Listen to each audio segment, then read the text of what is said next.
Chapter 2. Now a man of the house of Levi married a Levite woman, and she became pregnant and gave birth to a son. When she saw that he was a fine child, she hid him for 3 months.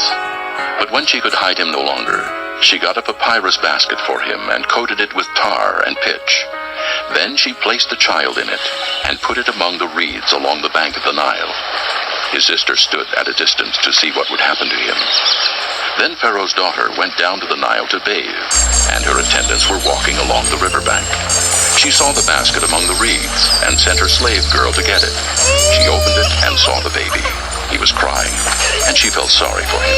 "This is one of the Hebrew babies," she said. Then his sister asked Pharaoh's daughter, "Shall I go and get one of the Hebrew women to nurse the baby for you?" "Yes, go," she answered. And the girl went and got the baby's mother. Pharaoh's daughter said to her, "Take this baby and nurse him for me, and I will pay you." So the woman took the baby and nursed him. When the child grew older, she took him to Pharaoh's daughter, and he became her son. She named him Moses, saying, "I drew him out of the water." One day after Moses had grown up, he went out to where his own people were and watched them at their hard labor. He saw an Egyptian beating a Hebrew, one of his own people. Glancing this way and that, and seeing no one, he killed the Egyptian and hid him in the sand. The next day he went out and saw 2 Hebrews fighting. He asked the one in the wrong, "Why are you hitting your fellow Hebrew?" The man said, "Who made you ruler and judge over us? Are you thinking of killing me as you killed the Egyptian?" Then Moses was afraid and thought, What I did must have become known. When Pharaoh heard of this, he tried to kill Moses. But Moses fled from Pharaoh and went to live in Midian, where he sat down by a well. Now a priest of Midian had 7 daughters, and they came to draw water and fill the troughs to water their father's flock. Some shepherds came along and drove them away, but Moses got up and came to their rescue and watered their flock. When the girls returned to rule their father, he asked them, "Why have you returned so early today?" They answered, "An Egyptian rescued us from the shepherds. He even drew water for us and watered the flock." "And where is he?" he asked his daughters. "Why did you leave him? Invite him to have something to eat." Moses agreed to stay with the man who gave his daughter Zipporah to Moses in marriage. Zipporah gave birth to a son, and Moses named him Gershom, saying, I have become an alien in a foreign land. During that long period, the king of Egypt died. The Israelites groaned in their slavery and cried out, and their cry for help because of their slavery went up to God. God heard their groaning, and he remembered his covenant with Abraham, with Isaac, and with Jacob. So God looked on the Israelites and was concerned about them. Chapter 3. Now Moses was tending the flock of Jethro, his father-in-law, the priest of Midian, and he led the flock to the far side of the desert and came to Horeb, the mountain of God. There the angel of the Lord appeared to him in flames of fire from within a bush. Moses saw that though the bush was on fire, it did not burn up. So Moses thought, I will go over and see this strange sight, why the bush does not burn up. When the Lord saw that he had gone over to look, God called to him from within the bush, "Moses, Moses." And Moses said, Here I am. "Do not come any closer." God said, "Take off your sandals, for the place where you are standing is holy ground." Then he said, "I am the God of your father, the God of Abraham, the God of Isaac, and the God of Jacob." At this, Moses hid his face because he was afraid to look at God. The Lord said, "I have indeed seen the misery of my people in Egypt. I have heard them crying out because of their slave drivers, and I am concerned about their suffering. So I have come down to rescue them from the hand of the Egyptians, and to bring them up out of that land into a good and spacious land, a land flowing with milk and honey, the home of the Canaanites, Hittites, Amorites, Perizzites, Hivites, and Jebusites. And now the cry of the Israelites has reached me, and I have seen the way the Egyptians are oppressing them. So now, go. I am sending you to Pharaoh to bring my people, the Israelites, out of Egypt." But Moses said to God, Who am I that I should go to Pharaoh and bring the Israelites out of Egypt. And God said, I will be with you, and this will be the sign to you, that it is I who have sent you. When you have brought the people out of Egypt, you will worship God on this mountain. Moses said to God, Suppose I go to the Israelites and say to them, the God of your fathers has sent me to you, and they ask me, what is his name? Then what shall I tell them? God said to Moses, I am who I am. This is what you are to say to the Israelites. I am has sent me to you. God also said to Moses, Say to the Israelites, the Lord, the God of your fathers, the God of Abraham, the God of Isaac, and the God of Jacob has sent me to you. This is my name forever, the name by which I am to be remembered from generation to generation. Go assemble the elders of Israel and say to them, the Lord, the God of your fathers, the God of Abraham, Isaac, and Jacob, appeared to me and said, I have watched over you and have seen what has been done to you in Egypt, and I have promised to bring you up out of your misery in Egypt into the land of the Canaanites, Hittites, Amorites, Perizzites, Hivites, and Jebusites, a land flowing with milk and honey. The elders of Israel will listen to you. Then you and the elders are to go to the king of Egypt and say to him, the Lord, the God of the Hebrews, has met with us. Let us take a 3-day journey into the desert to offer sacrifices to the Lord our God. But I know that the king of Egypt will not let you go unless a mighty hand compels him. So I will stretch out my hand and strike the Egyptians with all the wonders that I will perform among them. After that, he will let you go. And I will make the Egyptians favorably disposed toward this people, so that when you leave, you will not go empty-handed. Every woman is to ask her neighbor, and any woman living in her house, for articles of silver and gold, and for clothing, which you will put on your sons and daughters. And so you will plunder the Egyptians.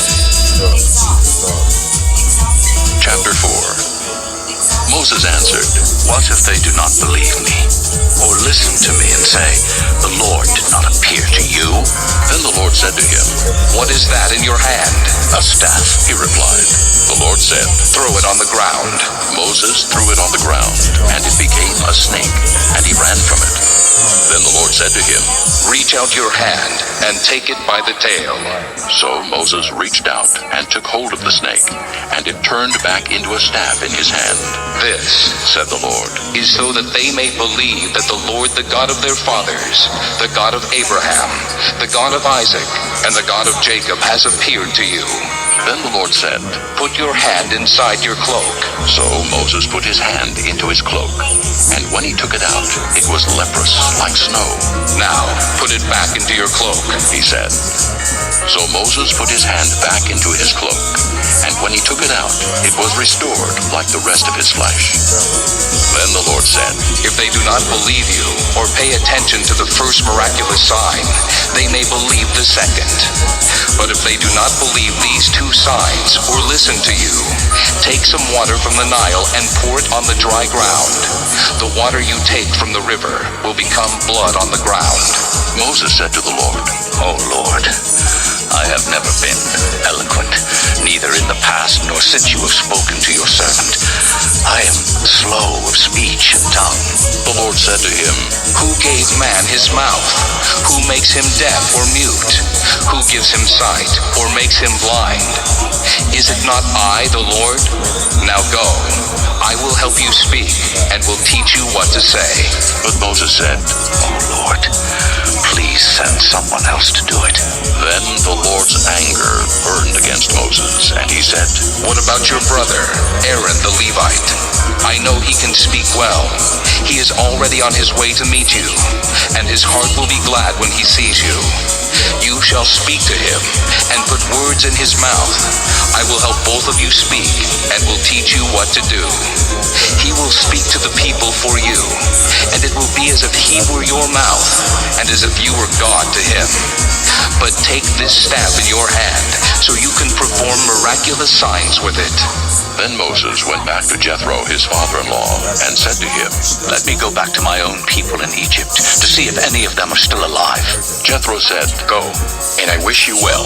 Now the Lord had said to Moses in Midian, Go back to Egypt, for all the men who wanted to kill you are dead.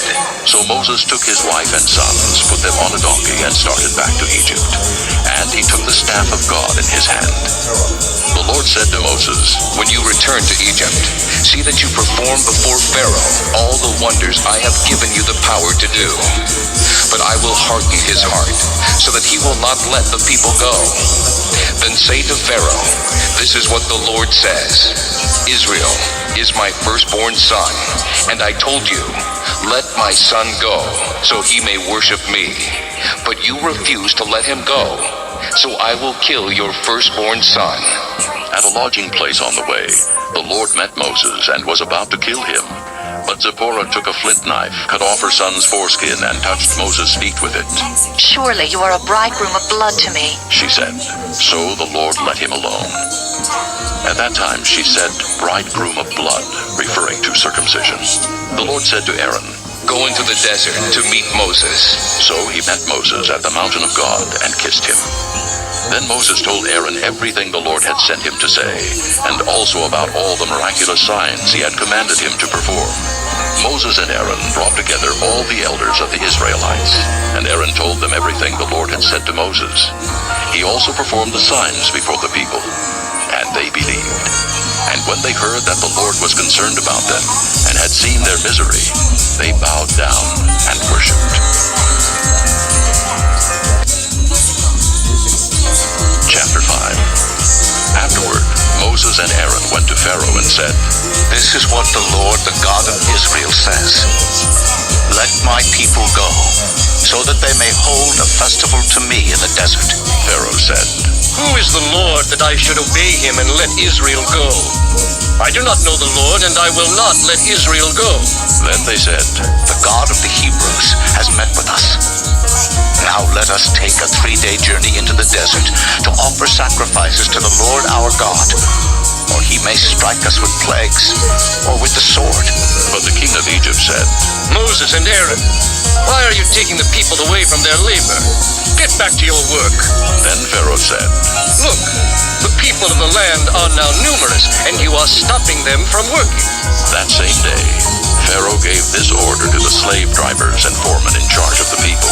You are no longer to supply the people with straw for making bricks. Let them go and gather their own straw.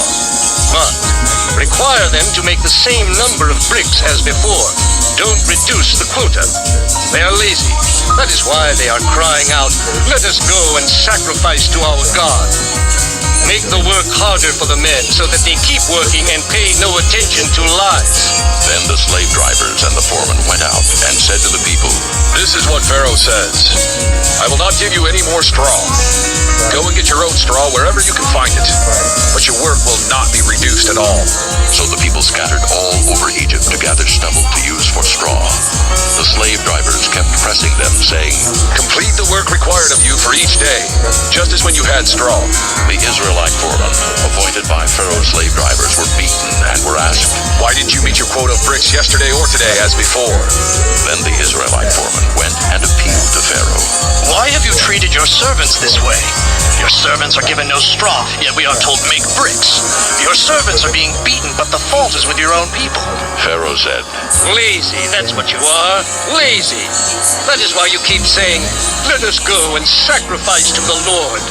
Now get to work. You will not be given any straw, yet you must produce your full quota of bricks. The Israelite foremen realized they were in trouble when they were told, You are not to reduce the number of bricks required of you for each day. When they left Pharaoh, they found Moses and Aaron waiting to meet them, and they said, May the Lord look upon you and judge you. You have made us a stench to Pharaoh and his officials and have put a sword in their hand to kill us. Moses returned to the Lord and said, O Lord, why have you brought trouble upon this people? Is this why you sent me? Ever since I went to Pharaoh to speak in your name, he has brought trouble upon this people, and you have not rescued your people at all.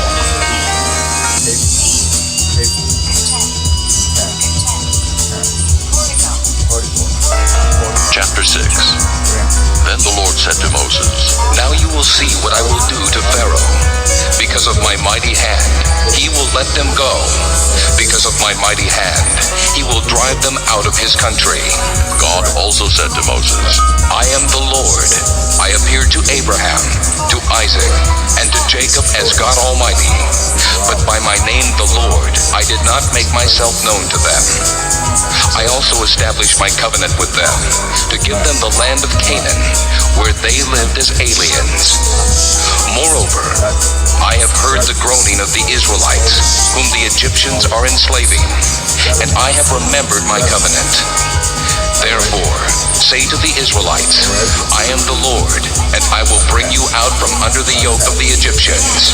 I will free you from being slaves to them, and I will redeem you with an outstretched arm and with mighty acts of judgment. I will take you as my own people, and I will be your God. Then you will know that I am the Lord your God, who brought you out from under the yoke of the Egyptians. And I will bring you to the land I swore with uplifted hand to give to Abraham, to Isaac, and to Jacob. I will give it to you as a possession. I am the Lord. Moses reported this to the Israelites, but they did not listen to him because of their discouragement and cruel bondage. Then the Lord said to Moses, Go, tell Pharaoh, king of Egypt, to let the Israelites go out of his country. But Moses said to the Lord, If the Israelites will not listen to me, why would Pharaoh listen to me, since I speak with faltering lips? Now the Lord spoke to Moses and Aaron about the Israelites and Pharaoh, king of Egypt, and he commanded them to bring the Israelites out of Egypt. These were the heads of their families. The sons of Reuben, the firstborn son of Israel, were Hanok and Pallu, Hezron and Carmi. These were the clans of Reuben. The sons of Simeon were Jemuel, Jamin, Ohad, Jachin, Zohar, and Shaul, the son of a Canaanite woman. These were the clans of Simeon.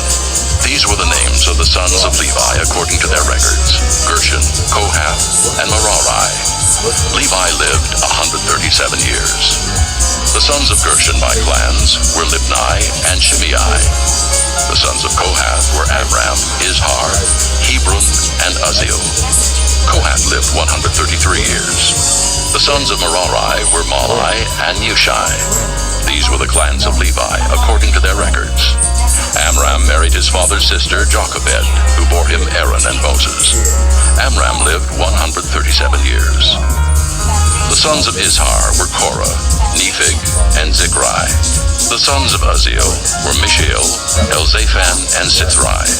Aaron married Elisheba, daughter of Aminadab and sister of Nahshon, and she bore him Nadab and Abihu, Eleazar, and Ithamar. The sons of Korah were Asher, Elkanah, and Abiasaph. These were the Korite clans. Eleazar, son of Aaron, married one of the daughters of Putiel, and she bore him Phinehas. These were the heads of the Levite families, clan by clan. It was this same Aaron and Moses to whom the Lord said, Bring the Israelites out of Egypt by their divisions. They were the ones who spoke to Pharaoh, king of Egypt, about bringing the Israelites out of Egypt. It was the same Moses and Aaron. Now when the Lord spoke to Moses in Egypt, he said to him, I am the Lord. Tell Pharaoh, king of Egypt, everything I tell you. But Moses said to the Lord, Since I speak with faltering lips, why would Pharaoh listen to me? Chapter 7. Then the Lord said to Moses, See, I have made you like God to Pharaoh, and your brother Aaron will be your prophet. You are to say everything I command you, and your brother Aaron is to tell Pharaoh to let the Israelites go out of his country. But I will harden Pharaoh's heart, and though I multiply my miraculous signs and wonders in Egypt, he will not listen to you. Then I will lay my hand on Egypt, and with mighty acts of judgment, I will bring out my divisions, my people, the Israelites. And the Egyptians will know that I am the Lord when I stretch out my hand against Egypt and bring the Israelites out of it." Moses and Aaron did just as the Lord commanded them. Moses was 80 years old, and Aaron 83 when they spoke to Pharaoh. The Lord said to Moses and Aaron, "When Pharaoh says to you, 'Perform a miracle,' then say to Aaron, 'Take your staff and throw it down before Pharaoh, and it will become a snake.'" So Moses and Aaron went to Pharaoh and did just as the Lord commanded. Aaron threw his staff down in front of Pharaoh and his officials, and it became a snake. Pharaoh then summoned wise men and sorcerers, and the Egyptian magicians also did the same things by their secret arts. Each one threw down his staff, and it became a snake. But Aaron's staff swallowed up their staffs. Yet Pharaoh's heart became hard, and he would not listen to them, just as the Lord had said. Then the Lord said to Moses, "Pharaoh's heart is unyielding. He refuses to let the people go. Go to Pharaoh in the morning as he goes out to the water.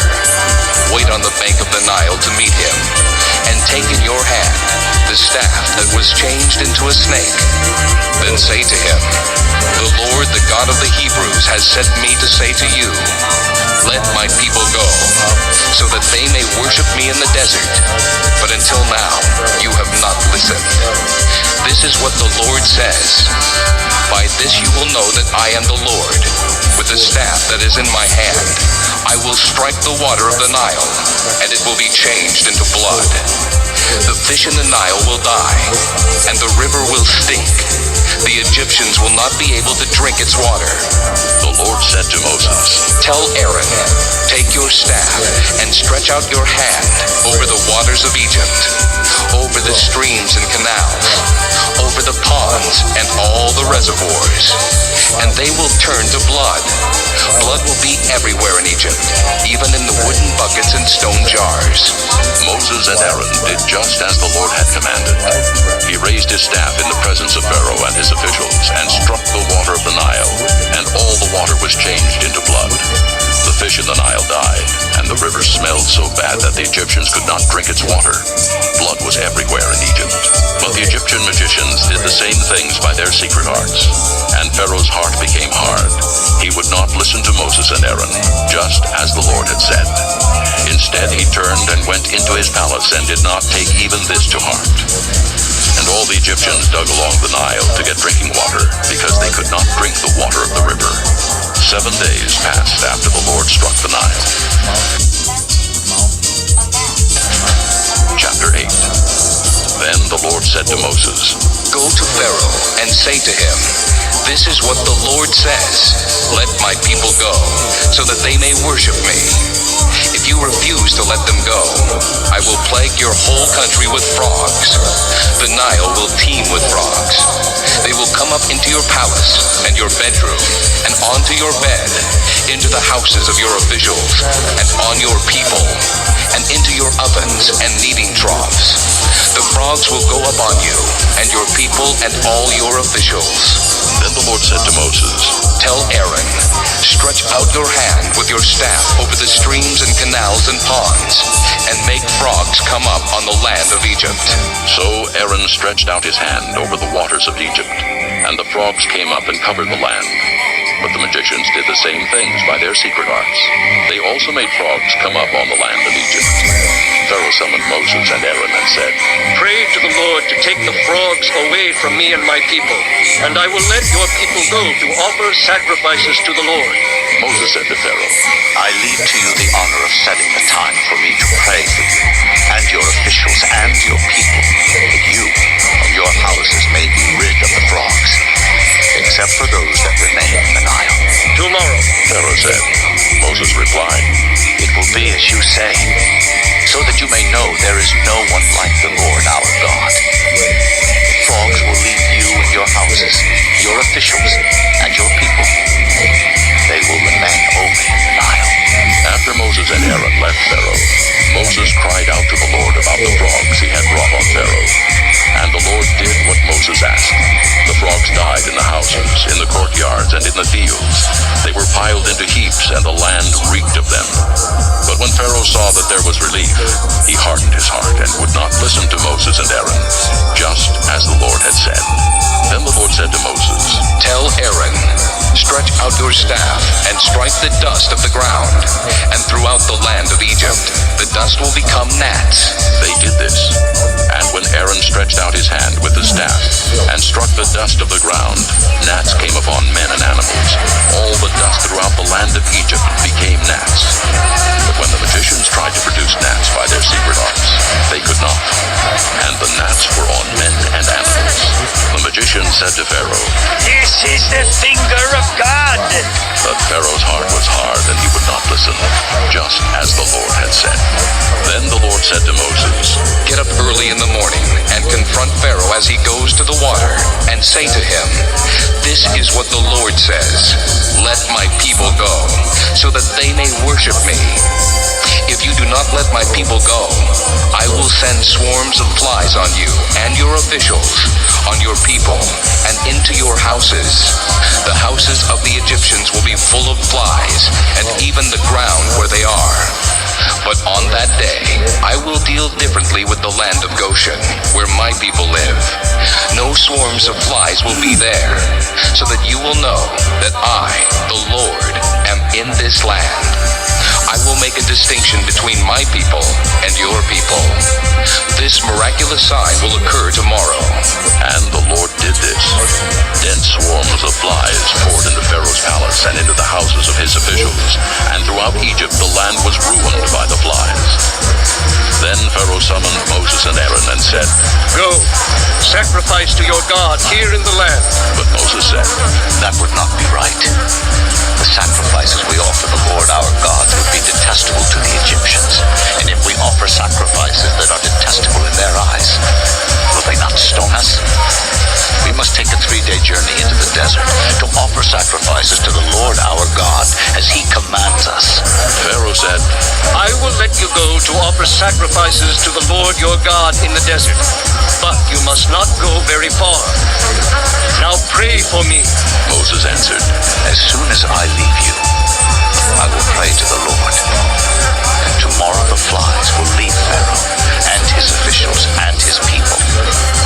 Only be sure that Pharaoh does not act deceitfully again by not letting the people go to offer sacrifices to the Lord. Then Moses left Pharaoh and prayed to the Lord. And the Lord did what Moses asked. The flies left Pharaoh and his officials and his people. Not a fly remained. But this time also, Pharaoh hardened his heart and would not let the people go. Chapter 9. Then the Lord said to Moses, Go to Pharaoh and say to him, This is what the Lord, the God of the Hebrews, says, Let my people go, so that they may worship me. If you refuse to let them go and continue to hold them back, the hand of the Lord will bring a terrible plague on your livestock in the field, on your horses and donkeys and camels, and on your cattle and sheep and goats. But the Lord will make a distinction between the livestock of Israel and that of Egypt, so that no animal belonging to the Israelites will die. The Lord set a time and said, Tomorrow the Lord will do this in the land. And the next day the Lord did it. All the livestock of the Egyptians died, but not one animal belonging to the Israelites died. Pharaoh sent men to investigate and found that not even one of the animals of the Israelites had died. Yet his heart was unyielding, and he would not let the people go. Then the Lord said to Moses and Aaron, Take handfuls of soot from a furnace, and have Moses toss it into the air in the presence of Pharaoh.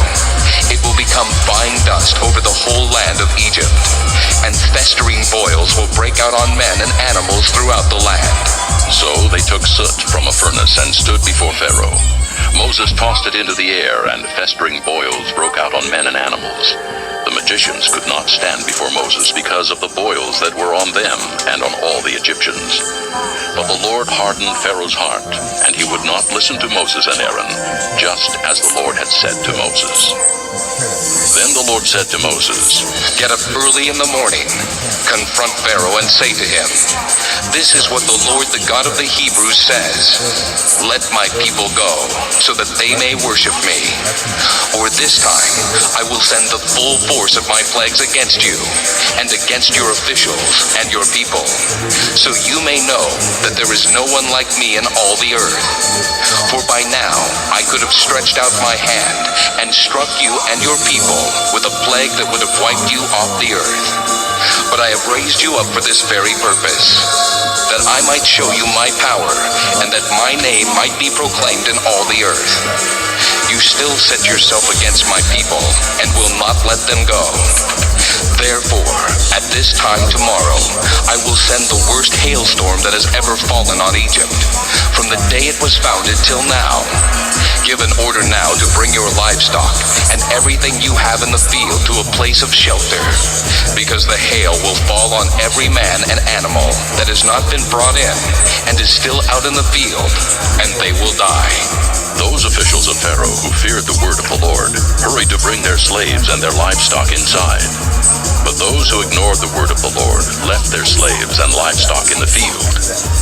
Then the Lord said to Moses, Stretch out your hand toward the sky, so that hail will fall all over Egypt, on men and animals, and on everything growing in the fields of Egypt. When Moses stretched out his staff toward the sky, the Lord sent thunder and hail, and lightning flashed down to the ground. So the Lord rained hail on the land of Egypt. Hail fell and lightning flashed back and forth. It was the worst storm in all the land of Egypt since it had become a nation. Throughout Egypt, hail struck everything in the fields, both men and animals. It beat down everything growing in the field and stripped every tree. The only place it did not hail was the land of Goshen, where the Israelites were. Then Pharaoh summoned Moses and Aaron. This time I have sinned. He said to them, The Lord is in the right, and I and my people are in the wrong. Pray to the Lord, for we have had enough thunder and hail. I will let you go. You don't have to stay any longer.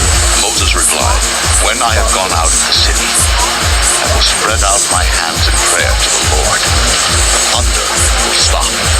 There will be no more hail. So you may know that the earth is the Lord's. I know that you and your officials still do not fear the Lord God. The flax and barley were destroyed, since the barley had headed and the flax was in bloom. The wheat and spelt, however, were not destroyed, because they ripened later. Then Moses left Pharaoh and went out of the city. He spread out his hands toward the Lord. The thunder and hail stopped, and the rain no longer poured down on the land. When Pharaoh saw that the rain and hail and thunder had stopped, he sinned again. He and his officials hardened their hearts. So Pharaoh's heart was hard, and he would not let the Israelites go, just as the Lord had said through Moses. Chapter 10. Then the Lord said to Moses, Go to Pharaoh, for I have hardened his heart and the hearts of his officials, so that I may perform these miraculous signs of mine among them, that you may tell your children and grandchildren how I dealt harshly with the Egyptians, and how I performed my signs among them, and that you may know that I am the Lord. So Moses and Aaron went to Pharaoh and said to him, This is what the Lord, the God of the Hebrews, says. How long will you refuse to humble yourself before me? Let my people go, so that they may worship me. If you refuse to let them go, I will bring locusts into your country tomorrow. They will cover the face of the ground, so that it cannot be seen. They will devour what little you have left after the hail, including every tree that is growing in your fields. They will fill your houses, and those of all your officials, and all the Egyptians. Something neither your fathers nor your forefathers have ever seen from the day they settled in this land till now. Then Moses turned and left